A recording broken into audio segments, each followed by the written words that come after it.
Drunk and drive నిర్వహిస్తున్న ఎస్ఐని ఓ car ఢీకొట్టి kilometre దూరం ఈడ్చుకెళ్లింది.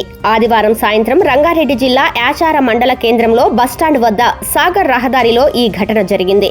సాగర్ రోడ్లో యాచారం ఎస్ఐ ఉయ్యాల మధు సిబ్బంది డ్రంక్ అండ్ డ్రైవ్ తనిఖీలు చేపట్టారు. ఆ సమయంలో ఓ మాల్ నుంచి హైదరాబాద్ వైపు వెళ్తున్న కారు బార్కేడ్ల వద్ద ఆగకుండా వెళ్లేందుకు ప్రయత్నిస్తుండగా ఎస్ఐ అడ్డగించారు. దీంతో తప్పించుకునేందుకు ఎస్ఐ ఉయ్యాల మధును కారు ఢీకొట్టగా ఆయన బ్యానెట్ పై పడ్డారు.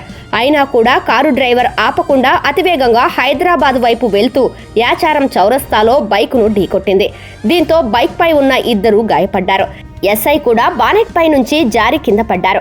ఈ ప్రమాదంలో ఎస్ఐకి తీవ్ర గాయాలు కాగా ఆసుపత్రికి తరలించారు. కారును అందులో ఉన్న ఇద్దరిని ఇబ్రహీంపట్నం సమీపంలో పోలీసులు అదుపులోకి తీసుకున్నారు. వారిని అబ్దుల్లాపూర్ మెట్ మండల కొహెడకు చెందిన కీసర శ్రీకర్ రెడ్డి, హయత్ నగర్ కు చెందిన నితిన్ గా గుర్తించారు.